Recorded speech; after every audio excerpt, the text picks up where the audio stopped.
जय श्री राम मित्रों, ग्राम्य आयुर्वेद भवन में आपका स्वागत है। मैं आपका मित्र वैद्य पुष्पराज त्रिपाठी। तो आजकल जैसे कोई भी पोस्ट लिखते हैं तो तमाम तरह के प्रश्न आते हैं लोगों के मन में। तो आज हम आपको ब्राह्मी और मंडूकपर्णी दोनों औषधियों के विषय में बताने वाले हैं। मंडूकपर्णी क्या है और ब्राह्मी क्या है, दोनों का हालांकि एक ही वर्ग में उल्लेख आता है आयुर्वेदिक ग्रंथों में।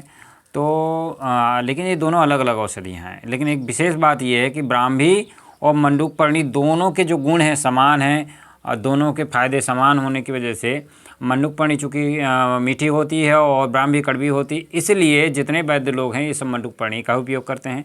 किंतु दोनों की अलग अलग पहचान है। उसके विषय में देखिए, आयुर्वेदिक ग्रंथ शालिग्राम निघंटु 7वां-8वां भाग है, उसमें इसका पूरा वर्णन आया हुआ है। उसमें देखिए हम आपको दिखाते हैं कैसे दोनों की क्या क्या पहचान है।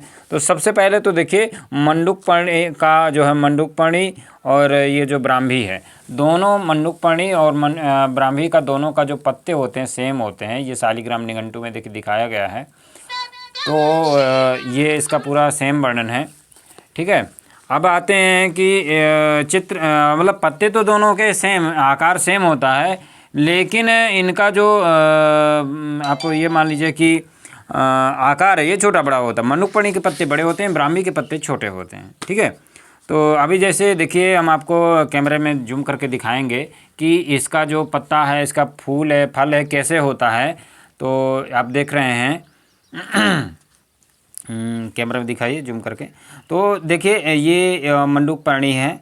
मंडूकपर्णी के पत्ते एकदम छोटे छोटे होते हैं और इसका जो पूरा अभी सीजन में थोड़ा थोड़ा फूल भी आने लगते हैं, बसंत ऋतु में हल्का फल भी लगे हैं, जड़ें होती हैं। मतलब इसका पूरा का पूरा ये पंचांग है मंडूकपर्णी का। अभी हम लोग आप देख रहे हैं। ठीक है, ये पूरा एक चारपाई में इतना ऊंचा मतलब जितना हमारा कमर मतलब छाती के बराबर है, पूरा एकदम सूखी मंडूकपर्णी है। ये पूरी तरह से सूख गई है ये एकदम। अब इसका हम लोग क्या करेंगे, कूट करके चूर्ण तैयार करेंगे और जितनी भी मेधावर्धक मस्तिष्क वर्धक औषधियाँ हम लोग बनाते हैं, जैसे ब्राह्मी है, मंडूकपर्णी है, बच है, तो ये सभी औषधियाँ डाल करके मस्तिष्क संरक्षक चूर्ण बनाते हैं। ठीक है, तो इसके गुणों के विषय में समझ लेते हैं। तो शालिग्राम निघंटु ग्रंथ में लिखा है कि ब्राह्मी जो है वयस्था मस्त्या, इसका मतलब मंडूकपर्णी के ब्राह्मी के गुणों के विषय में। तो ब्राह्मी हिम क्षारक यानी दस्तावर, हल्की होती है, मेधाजनक, शीतल, कसेली, मधुर और स्वादुपाकी, आयुवर्धक रसायन है, स्वर को उत्तम करने वाली, स्मरण शक्ति वर्धक और प्रमेह, रुचि विकार, खांसी, विष, सूजन, ज्वर को हरने वाली। और इसी के समान मंडूकपर्णी के गुणों को जानना चाहिए। मंडूकपर्णी का और ब्राह्मी का गुण सेम होता है।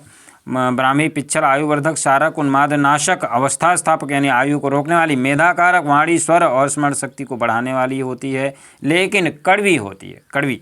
ठीक है, तिक्ता, हृदया, कटु, पाके श्वास श्लेष्म निष्क्रंतनी यानी कड़वी होती है, हृदय को हितकारी, हृदया और पचने में जो है चरपरी तथा श्वास और कफ नाशक होती है। ठीक है, तो ये जो है मंडूकपर्णी और ब्राह्मी के गुण दोनों के सेम होते हैं, इसलिए लोग ब्राह्मी का उपयोग कम, मंडूकपर्णी का उपयोग ज़्यादा करते हैं। और विशेष बात यह है कि मंडूकपर्णी की उपलब्धता बहुत होती है। हालांकि गांवों में इसे एक खरपतवार से अतिरिक्त कुछ नहीं समझा जाता है। ये खरपतवार समझ के इसको ग्रामीण जन इसको नष्ट करने में तुले हुए हैं, इसलिए इसकी जो उपलब्धता है वो बहुत कम होती जा रही है।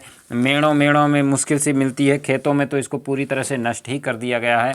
अन्यथा जब हम लोगों ने काम शुरू किया था, ये 2016-17 का दौर था, तो खेतों में ही इतना ज़्यादा मंडूकपर्णी होती थी कि ट्रकों के तादाद में मंडूकपर्णी होती थी। अब चूँकि कीटनाशकों का और खरपतवार नाशकों का उपयोग इतना बढ़ चुका है, पूरी तरह से नष्ट होने की कगार में खड़ी है। और इसी कारण कहीं ना कहीं हमारी औषधियाँ लगभग विलुप्त होने की कगार में खड़ी हैं। और चलिए इसके बाद अन्य विषय पर मिलते हैं। आज के लिए इतना ही। जय श्री राम।